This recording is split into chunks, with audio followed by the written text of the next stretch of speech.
বিসমিল্লাহির রহমানির রহিম। সুপ্রিয় শিক্ষার্থীবৃন্দ, কেমন আছো তোমরা? প্রিয় শিক্ষার্থীবৃন্দ, আজকে আমরা ফিনান্স, ব্যাংকিং ও বীমা প্রথম পত্রের প্রথম অধ্যায় অর্থায়নের সূচনা বা ইন্ট্রোডাকশন অফ ফিনান্স নিয়ে আলোচনা করব। শিক্ষার্থীবৃন্দ, আলোচনা শুরুর আমরা প্রথমে জানিয়ে দিব যে আজকে আমরা কি কি বিষয় নিয়ে আলোচনা করব। তো তোমরা আমার সাথে সাথে চেষ্টা করবে খাতায় তোমাদের প্রয়োজনীয় অংশটুকু লিখে নেওয়ার। তো আজকে আমরা ফিনান্স, ব্যাংকিং ও বীমা প্রথম পত্রের প্রথম অধ্যায়ের যে বিষয়গুলো নিয়ে আলোচনা করব সেগুলো হচ্ছে অর্থায়নের সংজ্ঞা বা অর্থায়ন কাকে বলে, আজকের আলোচ্য বিষয়বস্তু,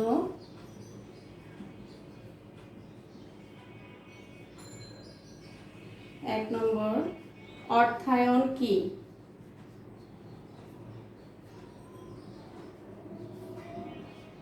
2 নম্বর হচ্ছে অর্থায়নের বৈশিষ্ট্য ব্যাখ্যা করো,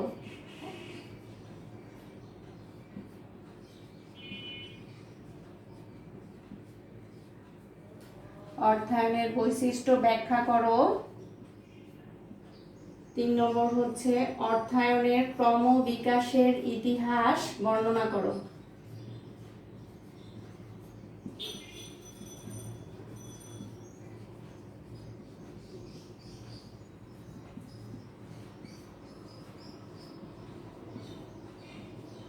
'বর্ণনা করো বা ব্যাখ্যা করো, আমরা যেভাবেই বলি না কেন। তো এই 3টি বিষয় নিয়ে আজকে আমরা আলোচনা করব। শিক্ষার্থীবৃন্দ, তোমরা অর্থায়ন শব্দটির সাথে ব্যাপকভাবে পরিচিত। ইংরেজি ফিনান্স শব্দের বাংলা প্রতিশব্দ হচ্ছে অর্থায়ন। সমাজ সভ্যতার ক্রমবিকাশ, বিজ্ঞান প্রযুক্তি, তথ্য ও যোগাযোগের ব্যাপক অগ্রগতির ফলে বর্তমানে ব্যবসায় বাণিজ্যের কর্মপরিধি বৃদ্ধি পেয়েছে। এখন আর উৎপাদিত পণ্য সামগ্রী বাজারে উৎপাদনকারীকে নিয়ে যেতে হয় না। দেখা গিয়েছে বিভিন্ন উন্নত প্রযুক্তির ফলে এখন ঘরে বসেই ক্রেতা সহজেই তার প্রয়োজনীয় পণ্য উৎপাদনকারীর কাছ থেকে লাভ করতে পারছে। এর ফলে সৃষ্টি হয়েছে বিভিন্ন ধরনের প্রতিযোগিতার। আর এই প্রতিযোগিতাকে মোকাবেলা করতে গিয়ে বাজারে মুনাফা অর্জন করতে একজন ব্যবসায়ীকে সঠিক পরিকল্পনা প্রণয়ন করতে হয়। আর সঠিক পরিকল্পনা প্রণয়নের উদ্দেশ্যে একটি ব্যবসায় প্রতিষ্ঠান তার প্রয়োজনীয় তহবিল সাধারণত কম খরচে সংগ্রহ করে সেখান থেকে লাভজনক প্রকল্পে বিনিয়োগ করে অধিক মুনাফা অর্জন করতে চায়।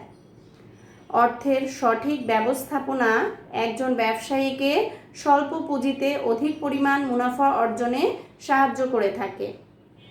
আধুনিক যুগে অর্থায়নকে ব্যবসায়ের সহায়ক হিসাবে ব্যবহার না করে মুনাফা অর্জনের মূল চালিকা শক্তি হিসাবে ব্যবহার করা হয়। তো এখন আসো আমরা অর্থায়ন বলতে কি বুঝি। সহজ অর্থে অর্থায়ন বলতে অর্থ সংগ্রহ, এর ব্যবহার ও ব্যবস্থাপনাকে বোঝায়। আমি বোর্ডে তোমাদেরকে অর্থায়নের সংজ্ঞাটি লিখে দিচ্ছি, তাহলে তোমরা আরো ভালো করে বুঝতে পারবে।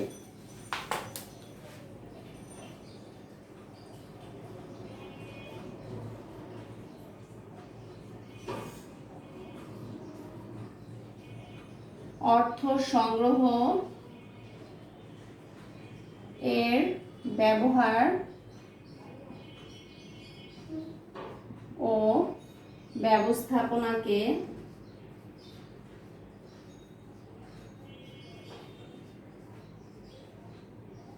অর্থায়ন বলে।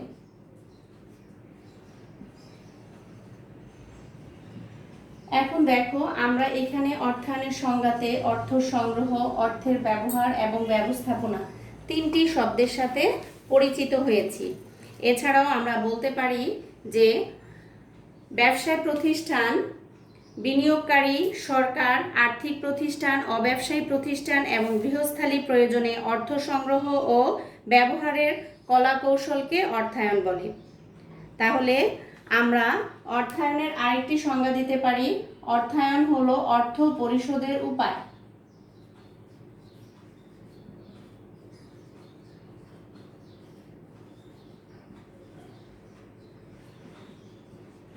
অর্থায়ন হলো অর্থ পরিশোধের উপায় বা অর্থ পরিশোধের উপায়কে অর্থায়ন বলে।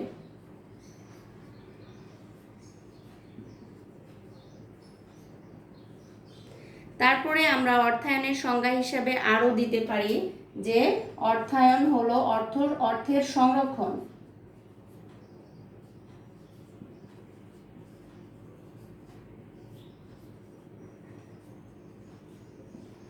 অর্থের সংরক্ষণ অর্থাৎ শুধুমাত্র অর্থায়নের মাধ্যমে অর্থ সংগ্রহ করা হয় না, এর পরিশোধ, এর সংরক্ষণ এবং যাবতীয় পরিকল্পনা বা ব্যবস্থাপনাটিও করা হয়ে থাকে। তো অর্থায়নের এই সংজ্ঞাগুলো থেকে আমরা অর্থায়নের কিছু বৈশিষ্ট্য দেখতে পাই।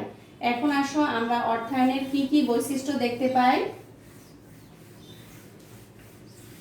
বর্তমান যুগে অর্থায়ন ছাড়া একটি বৃহদায়তন ব্যবসায় প্রতিষ্ঠান শুধুই নয়, ক্ষুদ্র আয়তন ব্যবসায় প্রতিষ্ঠানগুলো তাদের কাঙ্ক্ষিত লক্ষ্যে পৌঁছাতে পারে না। এখন দেখো অর্থায়নের যে বৈশিষ্ট্যগুলো আমরা দেখতে পাই তার মধ্যে প্রথমটি হচ্ছে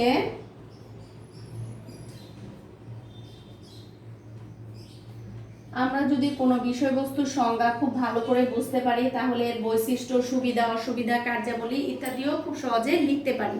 তো এখন দেখো অর্থায়ন হলো অর্থ পরিশোধের উপায়।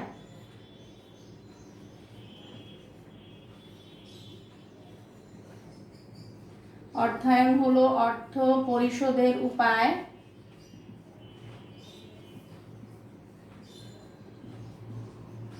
তারপরে আমরা বলতে পারি অর্থ সংগ্রহ ও ব্যবহার করা হলো অর্থায়নের অন্যতম কাজ। অর্থায়ন হলো অর্থ সংগ্রহ ও ব্যবহার।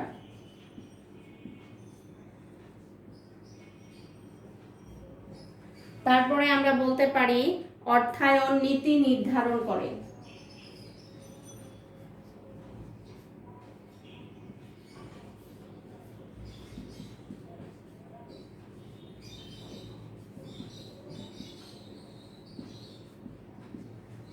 তারপরের বৈশিষ্ট্যে আমরা বলতে পারি যে অর্থায়নের মাধ্যমে আয় ব্যয় নির্ধারিত হয়। অর্থায়নের মাধ্যমে দেখা যায় যে একটা প্রতিষ্ঠানের বার্ষিক আয় কত, ব্যয় কত তা খুব সহজে নির্ধারণ করা যায়।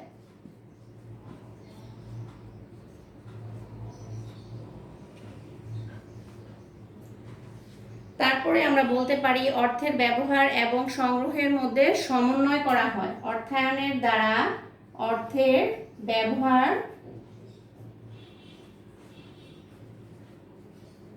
ও সংগ্রহের মধ্যে সমন্বয় করা হয়।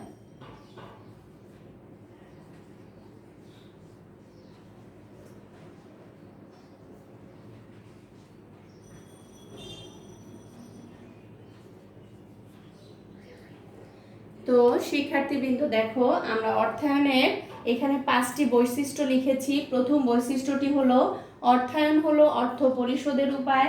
দ্বিতীয় বৈশিষ্ট্যটি হলো অর্থায়ন হলো অর্থ সংগ্রহ ও ব্যবহার। তৃতীয় বৈশিষ্ট্যটি হলো অর্থায়ন নীতি নির্ধারণ করে। চতুর্থ নম্বরে আছে অর্থায়ন আয় ব্যয় নির্ধারিত হয় অর্থায়নের দ্বারা।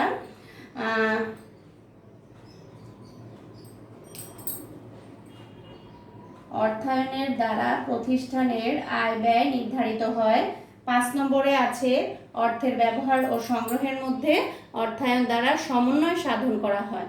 তো এই বৈশিষ্ট্যগুলো এবং সংজ্ঞার আলোকে আমার মনে হয় অর্থায়ন বিষয়টি নিয়ে তোমরা একটি পরিষ্কার ধারণা লাভ করতে পেরেছো।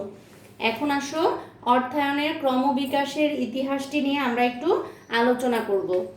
তো শিক্ষার্থীবৃন্দ আমরা জানি যে মানব সভ্যতার ক্রমবিকাশ যেমন চলছে, মানব সভ্যতার ক্রমবিকাশের সাথে সাথে কিন্তু পৃথিবীর সকল ক্ষেত্রেরও ক্রমবিকাশ সাধিত হয়েছে। তো মূলত যখন মানুষ আদিম যুগে বসবাস করত তখন তারা এই অর্থ বা মুদ্রার বিষয়টি সম্পর্কে জানতো না বা এই বিষয়ে তাদের কোনো ধারণা ছিল না। তখনকার দিনে তাদেরও চাহিদা ছিল, চাহিদা পূরণেরও বিষয় ছিল। তো তখন যে পদ্ধতিটি প্রচলিত ছিল সেটি হচ্ছে বিনিময় প্রথা বা বার্টার সিস্টেম। বিনিময় প্রথা বা বার্টার সিস্টেম হলো দ্রব্যের বিনিময়ে দ্রব্য। তো দ্রব্যের বিনিময়ে দ্রব্য আদান প্রদানের ফলে দেখা গিয়েছে যে এক পক্ষ অনেক সময় লাভবান হয়েছে, আরেক পক্ষ ক্ষতিগ্রস্ত হয়েছে এবং এর আরও অনেক বেশি অসুবিধা সৃষ্টি হওয়ার কারণে প্রয়োজনীয় পণ্য সঠিক সময়ে সঠিকভাবে না পাওয়ার কারণে ধীরে ধীরে মুদ্রার প্রচলন হয়। আর মুদ্রার প্রচলন আসলে বিশ্বের এক যুগান্তকারী আবিষ্কার। মুদ্রা আবিষ্কারের ফলেই মূলত ব্যাংক, ব্যবসা বাণিজ্যের ব্যাপক অগ্রগতি সাধিত হয়। তো আমরা যদি ব্যবসায়ের সাধারণ ক্রমবিকাশের ইতিহাস ব্যাখ্যা করতে চাই তাহলে আমরা দেখতে পাবো যে সাধারণত আদিম যুগ, মধ্যযুগ এবং আধুনিক যুগ, এই তিনটা যুগে অর্থায়নের ক্রমবিকাশকে আমরা বিভক্ত করতে পারি। তবে আমাদের অর্থায়নের ক্রমবিকাশের ইতিহাসকে আমরা সাধারণত বিভিন্ন দশকে বিভক্ত করে ব্যাখ্যা করেছি। তোমরা ভালো করে এই অর্থায়নের ক্রমবিকাশের ইতিহাসটি পড়বে, কারণ এখান থেকে অনেক বহু নির্বাচনী প্রশ্ন আসে, অনেক সময় জ্ঞান এবং অনুধাবনমূলক প্রশ্ন আসে। তো আসো আমরা একটু অর্থায়নের ক্রমবিকাশের ইতিহাসটি নিয়ে আলোচনা করি। অর্থায়নের ক্রমবিকাশের ইতিহাসকে আমরা যদি আলোচনা করতে চাই তাহলে 1900 দশক থেকে শুরু করে বর্তমান অর্থায়নের অগ্রগতি পর্যন্ত আমরা আলোচনা করব। তো অর্থায়নের ক্রমবিকাশের ইতিহাস।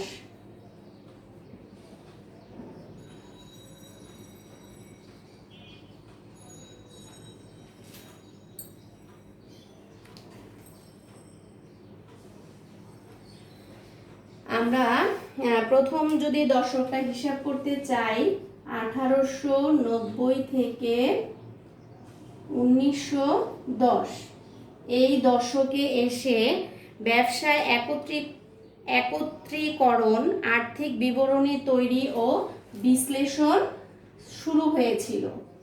মূলত এই দশকটিকে বলা হয় ব্যবসায় একত্রীকরণের দশক।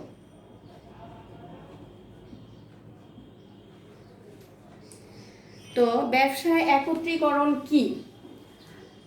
আমরা প্রথমেই বলেছিলাম মুদ্রার আবিষ্কারের ফলে ব্যবসা বাণিজ্যের ক্ষেত্রে ব্যাপক অগ্রগতি ও পরিবর্তন সাধিত হয়।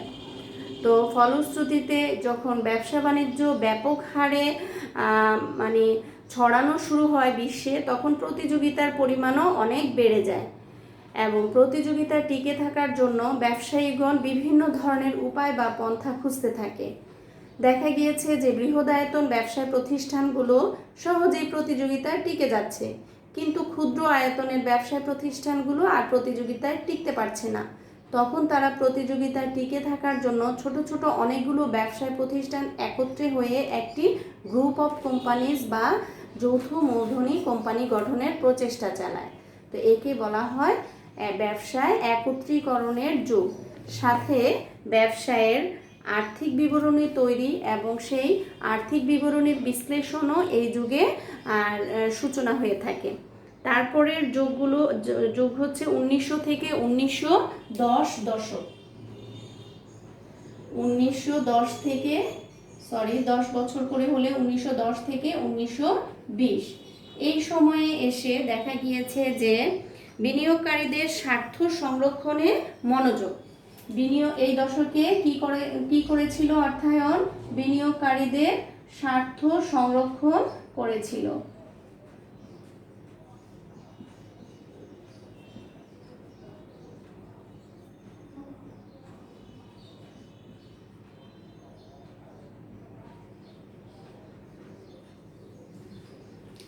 তো দেখো 1910 থেকে 1910, এখানে এটা হবে 1990 থেকে 1900, আর এটা হবে 1900 থেকে 1910 শতক।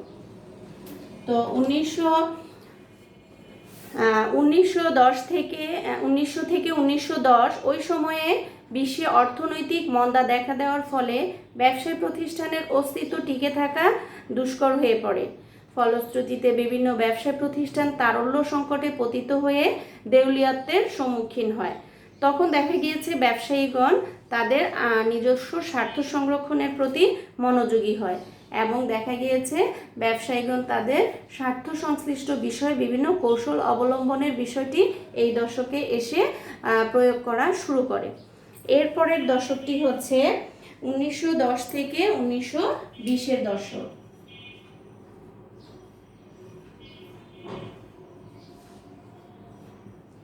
এই দশকে এসে বিশ্লেষণ শিল্প বিপ্লব এবং প্রযুক্তিগত উন্নয়নের সূচনা হয়।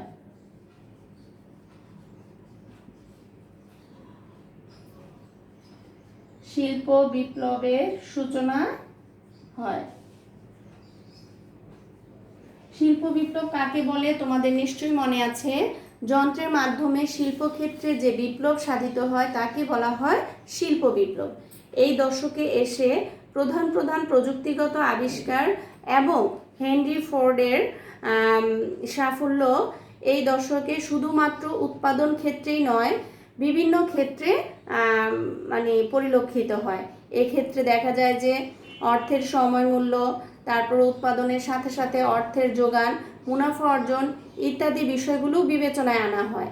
এছাড়াও দেখা যায় এই দশকে এসে ব্যাংকিং সিন্ডিকেট প্রাতিষ্ঠানিক অর্থায়নের প্রয়োজন পূরণে গুরুত্বপূর্ণ ভূমিকা পালন করে। এরপরের দশকে আসো 1920 থেকে 1930-এর দশক। 1920 থেকে 1930-এর দশকে দেখা যায় যে বিশ্লেষণমূলক কলা কৌশল প্রয়োগ করা শুরু হয়। বিশ্লেষণমূলক কলা কৌশল প্রয়োগ।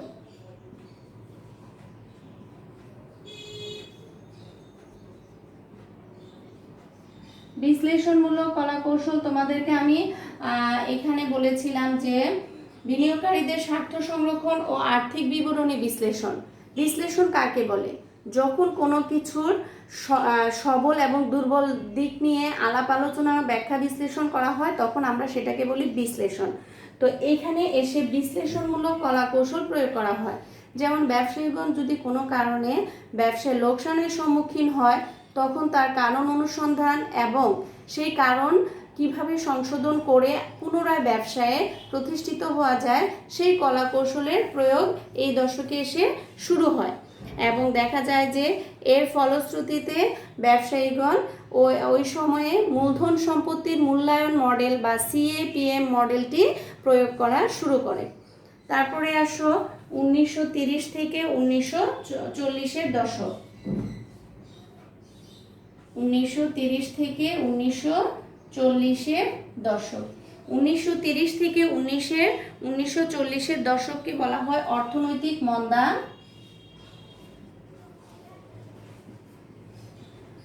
অর্থনৈতিক মন্দা ও এর প্রভাব। অর্থনৈতিক মন্দা হচ্ছে অর্থনৈতিক ক্ষেত্রে যে দুরবস্থা পরিলক্ষিত হয় তাকে আমরা বলি অর্থনৈতিক মন্দা, অর্থাৎ সকল ক্ষেত্রে দ্রব্যমূল্যের ঊর্ধ্বগতি এবং মানুষের আয় কমে যাওয়া, এই পরিস্থিতি হচ্ছে অর্থনৈতিক মন্দা। সাধারণত বিশ্বে যখন কোনো ব্যাপক ধরনের মহামারী অথবা যুদ্ধ বিগ্রহ সৃষ্টি হয় তখন এই ধরনের মন্দার সৃষ্টি হয়। তো এই সময়টাতে বিশ্বে বিভিন্ন ধরনের মন্দা পরিলক্ষিত হয়। 1939 সাল থেকে 1945 সাল পর্যন্ত বিশ্বে একটি বিশ্বযুদ্ধ সংঘটিত হয়েছিল, সেটাকে আমরা বলি দ্বিতীয় বিশ্বযুদ্ধ, এবং দ্বিতীয় বিশ্বযুদ্ধের ফলাফল স্বরূপ এই অর্থনৈতিক মন্দা সংঘটিত হয়। যেমন আমরা এখন বর্তমানে যে পরিস্থিতির সম্মুখীন হয়েছি সেই পরিস্থিতির কারণেও একসময় মন্দা সৃষ্টি হতে পারে এবং এই অর্থনৈতিক মন্দা সৃষ্টি হলে শেয়ার বাজারে ধসনামা থেকে শুরু করে বৃহদায়তন ব্যবসায় প্রতিষ্ঠান অনেকগুলো বন্ধ হয়ে যায়, অনেক কর্মী ছাঁটাই করা হয়। ফলশ্রুতিতে জনগণের মধ্যে বেকারত্ব, অর্থনৈতিক দুর্দশা ইত্যাদি সৃষ্টি হয়। তো অর্থনৈতিক মন্দার কারণে যে ব্যবসা বাণিজ্যগুলো বন্ধ হয়ে গিয়েছে সেগুলো কিভাবে তাদের বর্তমান পরিস্থিতি উত্তরণ করতে পারে এই দশকে এসে তার চিন্তা ভাবনা শুরু হয়।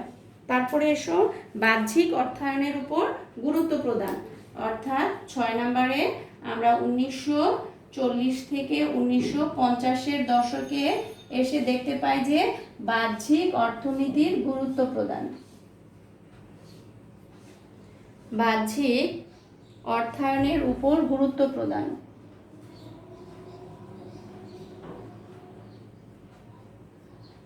এই দশকে বাহ্যিক অর্থায়নের প্রতি গুরুত্ব দেয়া হয়। বাহ্যিক অর্থায়ন কাকে বলে? তোমরা অর্থায়নের সাধারণত দুইটি উৎসের কথা শুনেছ, একটি হচ্ছে অভ্যন্তরীণ উৎস, আরেকটি হচ্ছে বাহ্যিক উৎস। তো অভ্যন্তরীণ উৎস হচ্ছে মালিক সরাসরি নিজেই যে তহবিল সরবরাহ করে তাকে বলা হয় অভ্যন্তরীণ উৎস, আর বাহ্যিক উৎস হচ্ছে মালিকের যখন নিজের পক্ষে আর মূলধন সংস্থান করা সম্ভব হয় না তখন সে বিভিন্ন উৎস থেকে তহবিল সংগ্রহ করতে পারে, যেমন সেটা হতে পারে বন্ধু বান্ধব, আত্মীয় স্বজন, ব্যাংক, বিভিন্ন আর্থিক প্রতিষ্ঠান, বীমা প্রতিষ্ঠান ইত্যাদি। তো এই দশকে এসে ব্যবসায়ীগণ বিভিন্ন ধরনের বহিস্থ বা বাহ্যিক উৎস থেকে অর্থায়নের চিন্তা ভাবনা করে এবং সেটিকে গুরুত্বপূর্ণ বলে বিবেচনা করে। এবার আসো আধুনিক অর্থায়নের প্রবৃদ্ধি। 1950 থেকে 1960 সালকে বলা হয় প্রবৃদ্ধির দশক। তো শিক্ষার্থীবৃন্দ, আমি আবার এগুলো মুছে দিচ্ছি, তোমরা আমার সাথে সাথে নিশ্চয়ই খাতায় লিখে নিয়েছো, পাশাপাশি তোমাদের পাঠ্যপুস্তকেও এই দশকগুলোর কথা বলা আছে, তোমরা সেগুলো পাঠ্যপুস্তক দেখেও পড়তে পারবে।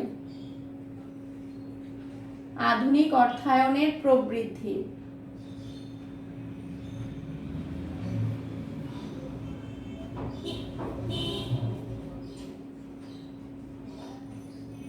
প্রবৃদ্ধি মানে হচ্ছে ধীরে ধীরে বৃদ্ধি পাওয়া, অর্থাৎ 1950 থেকে 1960-এর দশকে এসে অর্থায়ন ধীরে ধীরে আধুনিক অর্থায়নের দিকে ধাবিত হয়েছে, অর্থাৎ ব্যবসা বাণিজ্যে অর্থায়নের ক্ষেত্রে কম্পিউটারাইজ পদ্ধতির ব্যবহার কিংবা আধুনিক যন্ত্রপাতির ব্যবহারের মাধ্যমে ব্যাপক পরিবর্তন সাধিত হয় এই দশকে এসে। এবং দেখা গিয়েছে যে এখানে একটি মূল্যায়ন মডেলেরও উদ্ভাবন হয়। মার্কওয়াইজ নামক একজন অর্থনীতিবিদ 1952 সালে পত্রকোষ বা পোর্টফোলিও থিওরি এই সময়ে আবিষ্কার করেন। পরবর্তীতে এটিকে যদিও আরও সংস্কার করা হয়, কিন্তু তোমরা অর্থায়নের একটি অন্যতম নীতি হিসাবে পোর্টফোলিও নীতির কথা জেনেছ। পোর্টফোলিও নীতি বা পত্রকোষ নীতি হচ্ছে একটা খাতে সমুদয় অর্থ বিনিয়োগ না করে বিভিন্ন খাতে অর্থ বিনিয়োগ করে ঝুঁকি বন্টন করা। তো এই পোর্টফোলিও নীতিটা আবিষ্কারের ফলে আধুনিক অর্থায়ন ধীরে ধীরে প্রবৃদ্ধির দিকে ধাবিত হয়। এরপরে আসো কম্পিউটারের নতুন অধ্যায়। পরের যুগে এসে কি হয়েছে? কম্পিউটারের নতুন অধ্যায় সৃষ্টি হয়েছে। তো আধুনিক যুগে যখন ধীরে ধীরে বিভিন্ন ক্ষেত্রে কম্পিউটারাইজ বা আধুনিক প্রযুক্তি ব্যবহার করা শুরু হয়, এই দশকে এসে কম্পিউটারের নতুন অধ্যায় সূচনা হয়। কম্পিউটার নতুন অধ্যায় অর্থাৎ আধুনিক যুগের প্রবৃদ্ধির পরে কম্পিউটারের নতুন অধ্যায়ের সূচনা হয় এবং কম্পিউটারের নতুন অধ্যায়ের সূচনার ক্ষেত্রে শার্প নামক একজন অর্থনীতিবিদ 1970-এর দশকে পত্রকোষ বা পোর্টফোলিওকে পুনঃসংস্কার করেন এবং তিনি ক্যাপিটাল অ্যাসেট প্রাইসিং মডেল বা CAPM মডেল উদ্ভাবন করেন। তোমরা পরবর্তীতে এই CAPM মডেল সম্পর্কে জানতে পারবে ঝুঁকি ব্যবস্থাপনার ক্ষেত্রে, কারণ পোর্টফোলিও বা পত্রকোষ এবং CAPM মডেল এই দুটির সাথে ঝুঁকি ওতপ্রোতভাবে জড়িত।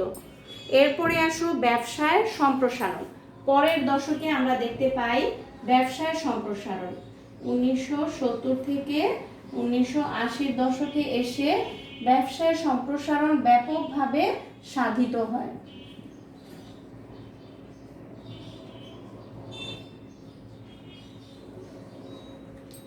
তো ব্যবসায়ীগণ একটি খাতে আর অর্থ বিনিয়োগ না করে একাধিক খাতে যখন বিনিয়োগ করা শুরু করলো, তখন স্বাভাবিকভাবে তাদের ব্যবসায়িক কার্যপরিধি বা ব্যবসায়ের পরিধি অনেক সম্প্রসারিত হয়েছে। তখন মূলধন বাজেটিং, মূলধন ব্যয় ইত্যাদি বিষয়গুলোর উদ্ভাবন ঘটে। অর্থাৎ কোন প্রকল্পে বিনিয়োগ করা অধিক গ্রহণযোগ্য বা অধিক লাভজনক হবে, তখন এই প্রশ্নটি সামনে চলে আসে। দেখা গিয়েছে একজন বিনিয়োগকারীর সামনে 5টি বিনিয়োগ প্রকল্প রয়েছে, হয়তো তার পক্ষে 5টি বিনিয়োগ প্রকল্পে একসাথে অর্থ বিনিয়োগ করা সম্ভব নয়। তখন তারা ব্যবসা সম্প্রসারণের উদ্দেশ্যে কোন বিকল্পগুলো সবচেয়ে বেশি তার জন্য গ্রহণযোগ্য সেটি এখানে এসে যাচাই বাছাই করার সুযোগ সৃষ্টি হয়। এরপরে সর্বশেষ আছে আধুনিক যুগ, এবং আমাদের সর্বশেষ যুগটা হচ্ছে 1980 থেকে বর্তমান পর্যন্ত, এটাকে আমরা বলি আধুনিক যুগ। আর আধুনিক যুগে তোমরা নিজেরাই বসবাস করছো। আধুনিক যুগে তোমরা অর্থায়নের ব্যাপক প্রভাব বা ব্যাপক ব্যবহার বিভিন্ন ক্ষেত্রে দেখতে পাচ্ছ। এখন দেখা গেছে ক্ষুদ্র ব্যবসায় প্রতিষ্ঠান থেকে শুরু করে বৃহদায়তন সকল ব্যবসায় প্রতিষ্ঠান অর্থায়নের মাধ্যমে তাদের যাবতীয় আর্থিক কার্যাবলী সম্পাদন করে থাকে।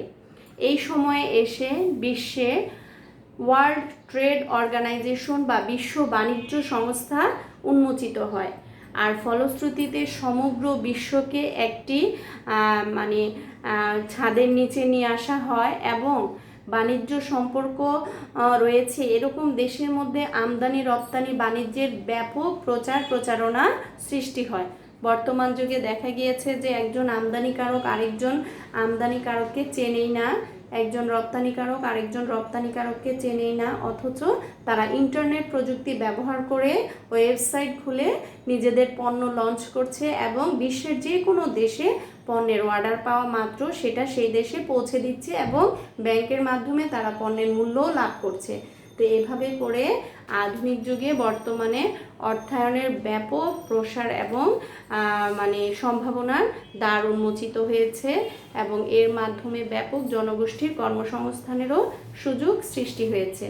তো শিক্ষার্থীবৃন্দ, আজকে আমাদের যে দুটি আলোচ্য বিষয় ছিল বা 3টি আলোচ্য বিষয় ছিল সেগুলো নিয়ে আলোচনা সমাপ্ত হলো। আমার মনে হয় তোমাদের অর্থায়ন কি, অর্থায়নের বৈশিষ্ট্য এবং অর্থায়নের ক্রমবিকাশের ইতিহাস নিয়ে আর কোনো কিছু জানার নেই। সবাই আগামী ক্লাস সবাইকে দেখার আমন্ত্রণ জানাচ্ছি। সবাই সেই পর্যন্ত ভালো থাকবে, সুস্থ থাকবে। আল্লাহ হাফিজ।